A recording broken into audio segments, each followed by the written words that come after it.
June 2, from 2 Samuel.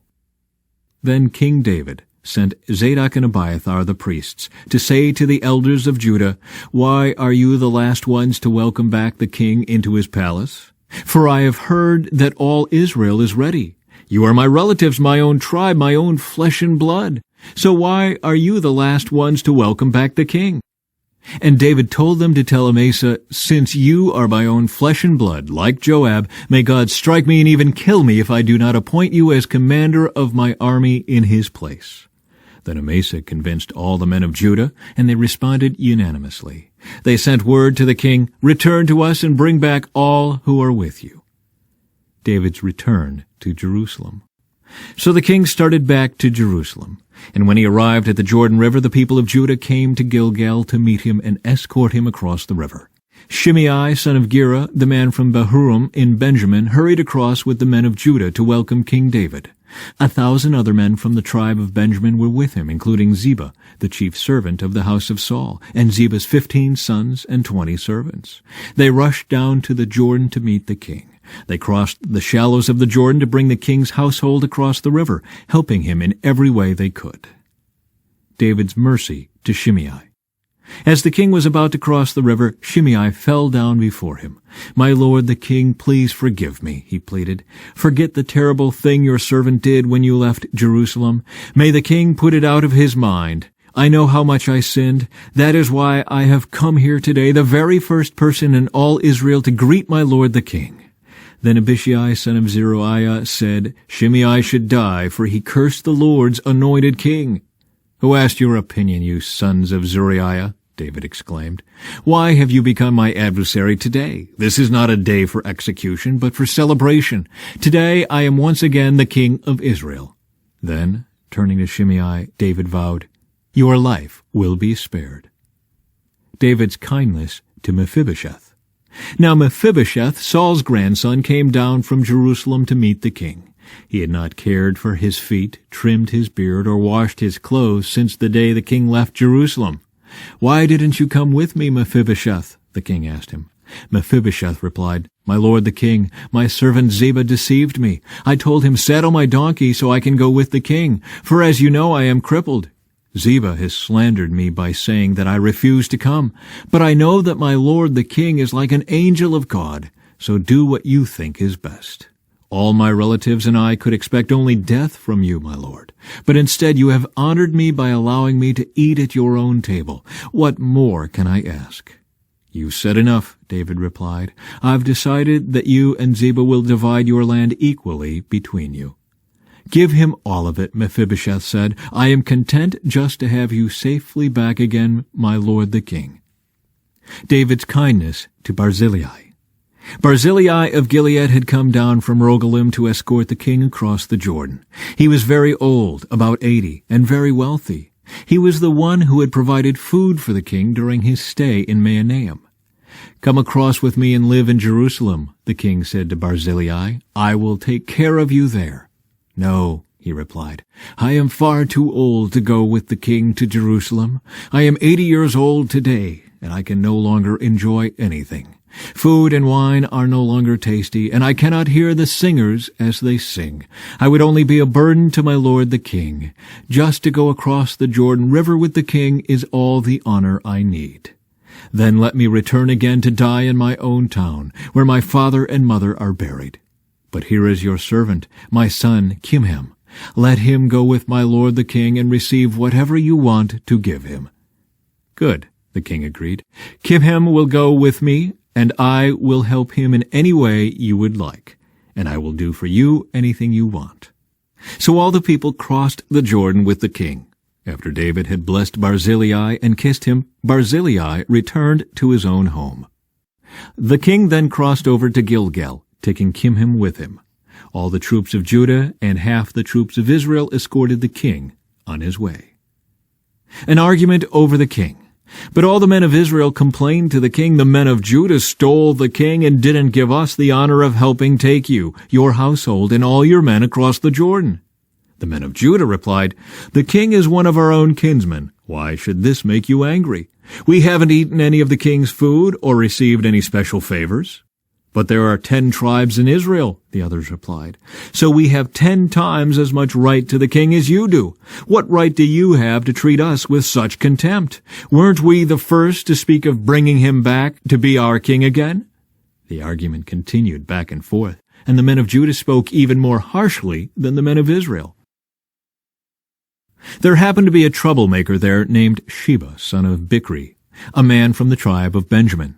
Sheba blew a ram's horn and began to chant, "Down with the dynasty of David! We have no interest in the son of Jesse. Come on, you men of Israel, back to your homes."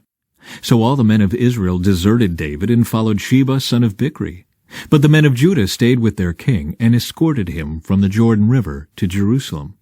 When David came to his palace in Jerusalem, he took the 10 concubines he had left to look after the palace and placed them in seclusion. Their needs were provided for, but he no longer slept with them. So each of them lived like a widow until she died. Then the king told Amasa, "Mobilize the army of Judah within 3 days, and report back at that time." So Amasa went out to notify Judah, but it took him longer than the time he had been given. Then David said to Abishai, "Sheba, son of Bichri, is going to hurt us more than Absalom did. Quick, take my troops and chase after him before he gets into a fortified town where we can't reach him." So Abishai and Joab, together with the king's bodyguard and all the mighty warriors, set out from Jerusalem to go after Sheba. As they arrived at the great stone in Gibeon, Amasa met them. Joab was wearing his military tunic with a dagger strapped to his belt. As he stepped forward to greet Amasa, he slipped the dagger from its sheath. "How are you, my cousin?" Joab said, and took him by the beard with his right hand as though to kiss him. Amasa didn't notice the dagger in his left hand, and Joab stabbed him in the stomach with it so that his insides gushed out onto the ground. Joab did not need to strike again, and Amasa soon died. Joab and his brother Abishai left him lying there and continued after Sheba. One of Joab's young men shouted to Amasa's troops, "If you are for Joab and David, come and follow Joab." But Amasa lay in his blood in the middle of the road, and Joab's man saw that everyone was stopping to stare at him. So he pulled him off the road into a field and threw a cloak over him. With Amasa's body out of the way, everyone went on with Joab to capture Sheba, son of Bichri. From John, chapter 21.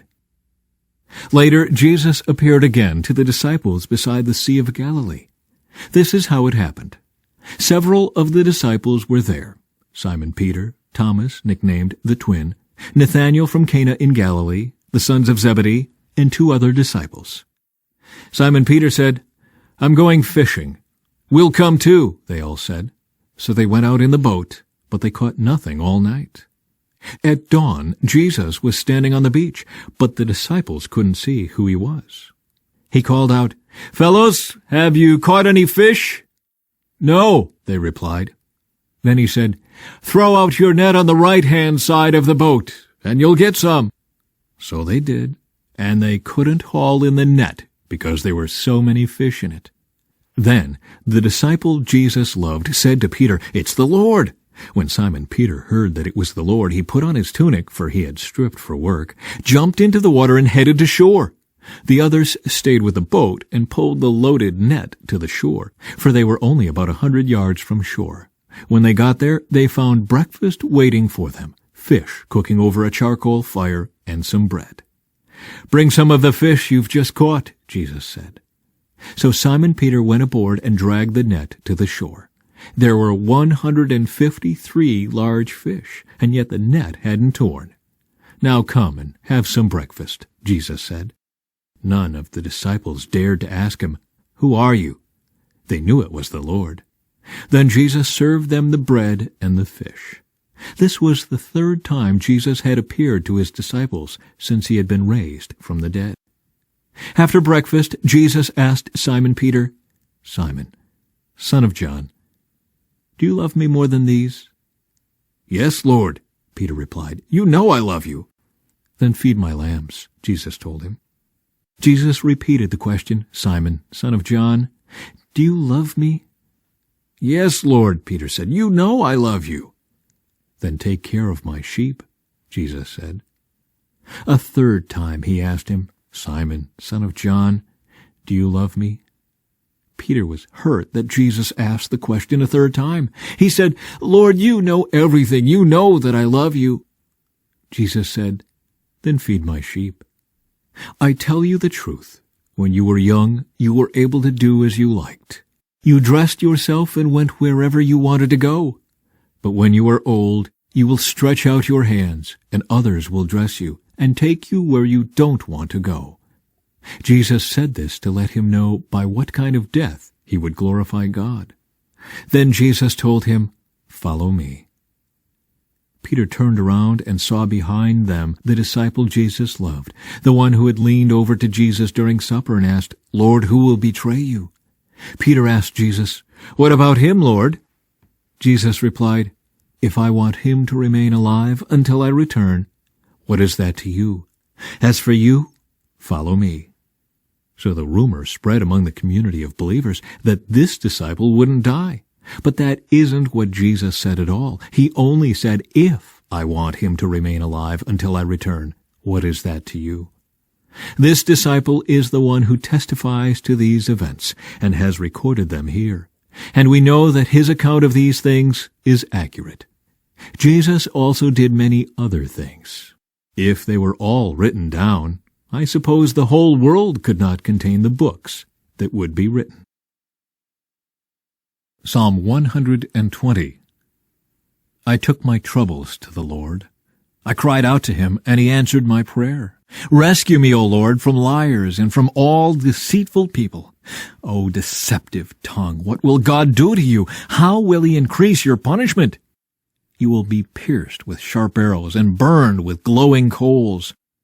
How I suffer in far-off Meshech. It pains me to live in distant Kedar. I am tired of living among people who hate peace. I search for peace, but when I speak of peace, they want war. From Proverbs. How much better to get wisdom than gold, and good judgment than silver. The path of the virtuous leads away from evil. Whoever follows that path is safe.